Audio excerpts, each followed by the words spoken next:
अगर देखा जाए ना, भारत देश के लोग बड़े चालाक हैं। एक अंग्रेज आया भारत में, तो वो अंग्रेज सेव वाले की दुकान पे खड़ा हो गया। सेव वाले से बोला कि हमें हिंदी नहीं आती, 2-4 शब्द हिंदी के सिखा दो। बोले सीख जाओ। पहली बात तो ये है कि हमारी दुकान पे जो ग्राहक आता है वो हमसे कहता कि सेव क्या हिसाब दिए, तो हम कहते 50 रुपए किलो, ये सीख जाओ। वो कहता है कि खराब हैं, तो हम कहते कुछ कुछ खराब हैं। वो कहता कि हम नहीं लेंगे, तो हम कहते तुम नहीं लोगे तो और कोई ले जाएगा, हम तो खड़े इस काम के लिए हैं। अब अंग्रेज 3 बातें सीख गया। 50 रुपए किलो, कुछ कुछ खराब हैं, तुम नहीं तो और कोई ले जाएगा, हम तो खड़े इस काम के लिए हैं। अंग्रेज को दुकान पर खड़ा कर गया, सेव वाला चला गया। एक लड़की आई, अब उसे क्या पता कि ये हिंदी बोलना नहीं जानता। तो बोले हाँ भैया, स्टेशन का रास्ता कितनी दूर है? अंग्रेज बोला 50 रुपए किलो। अब उतना ही आता था। बोले 50 रुपए किलो। लड़की बोली दिमाग खराब है? अंग्रेज बोला कुछ कुछ खराब है। लड़की बोली इसे तो थाने ले जाना पड़ेगा। अंग्रेज बोला तुम नहीं तो और कोई ले जाएगा, हम तो खड़े इस काम के लिए। बोलिए गोविंद भगवान की। ये भारत देश के लोग बड़े चालाक हैं। यहां जब प्रभु ने 1 साल तक गोपी ग्वाल व्रजवासियों को रखा, 1 साल बाद ब्रह्मा जी आए तो देखा ब्रज में भी बंधे, फिर भागे तो गुफा में भी बंद, फिर भागे तो ब्रज में भी बंधे। कलाई पकड़ी, कृष्ण ने जवाब दियो ब्रह्मा जी थक जाओगे। बाप के साथ में और बेटा खेल खेले तो जमे आनंद ना आवे। जिसकी चौकड़ियों में फंसकर चकराते ऋषि मुनि गढ़ हैं, और उन चतुर खिलाड़ी के हाथों अब चूक गया चतुरानन भी। ऐसे उपद्रव। एक बार कुछ गोपियां दही बेचने चली, तो भगवान ने रास्ता रोका तो को गोपी ने जवाब दियो कृष्ण ज्यादा परेशान मत किया करो।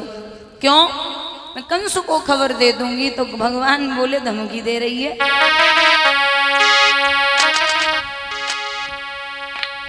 मत दे मोको घुड़किए, ओ करवा मेरी कुड़किए।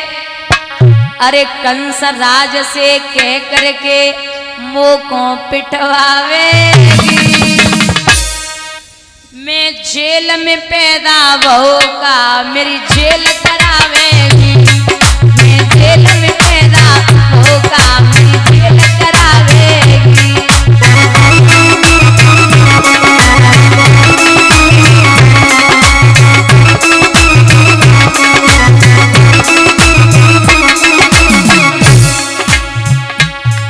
ये मुझसे कहते हैं बंसीधर बंसी को बजवैया। मैंने पूतना मारी, हमने कंस दुष्ट जगवैया।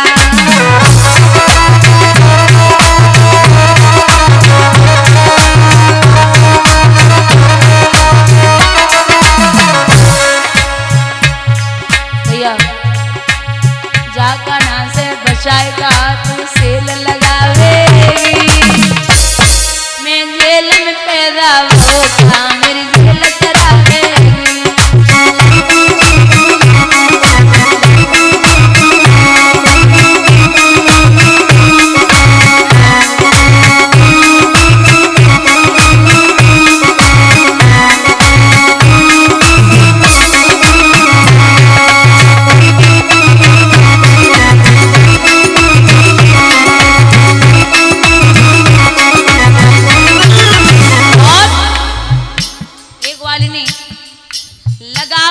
बाजी पर बाजी मिट्टी सी छट जावेगी। आज दही की तेरी मटकिया सिन्नी सी बट जावेगी।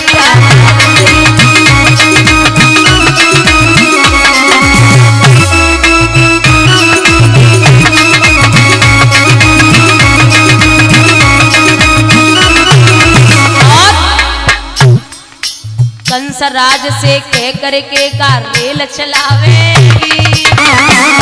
मैं जेल में पैदा होगा मेरी जेल करावेगी।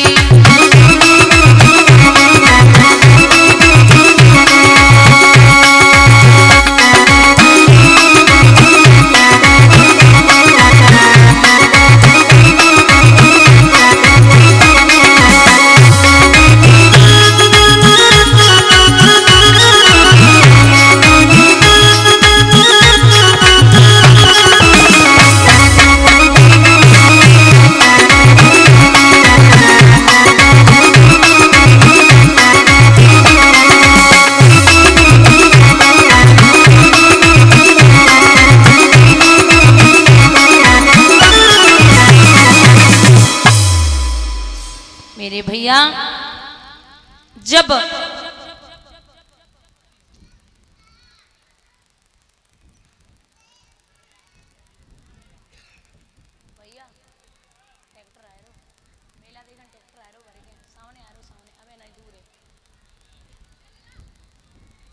यहाँ श्री सूत जी बोले सोनकादिक ऋषियों प्रसंग उठता है कि विलोक्यम दूषिताम कृष्णा कृष्णा कृष्ण है नाविमः तस्या विशुद्धि मनिवच्छना सर्वतम दावाशियत। ये बताइए ये कालिया नाग जो है इसे भगवान ने किस प्रकार से नाथा। तो बड़ा उत्तम प्रश्न किया। ये जो कालिया नाग है ये कद्रू का पुत्र है। कालिया नाग कद्रू का पुत्र है और ये काली देह में यानी कि यमुना में इसलिए आया था कि जो भगवान के पार्षद हैं गरुड़ इन्हें हर अमावस्या को एक सर्प की बलि दी जाती थी। तो ये गरुड़ जी बलि एक सर्प की दी जाती थी तो मार देते थे। ये कालिया नाग को पता चला तो कालिया नाग अमावस्या आने से एक दिन पहले सर्पों को मार देता। जब सर्पों को मारने लगा ये गरुड़ जी को खबर लगी। गरुड़ में और कालिया में भयंकर युद्ध हुआ।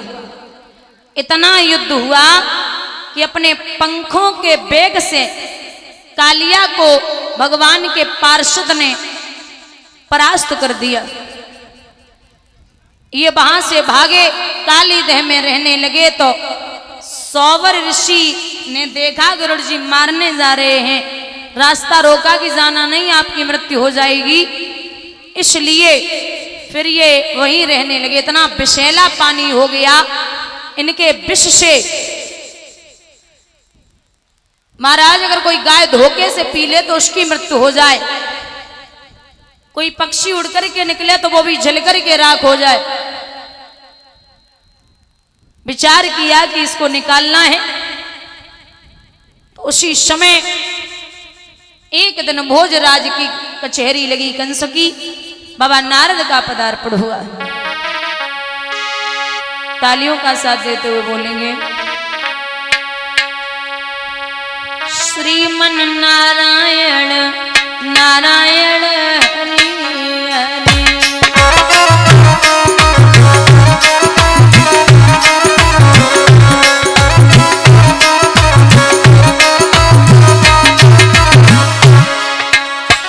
हरि हरि हरि भजमन हरि हरि श्रीमन नारायण नारायण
बाबा नारद को देख के कंस गद्दी से नीचे उतरे, आइए श्रीमन क्या संदेशा लाए हैं आप?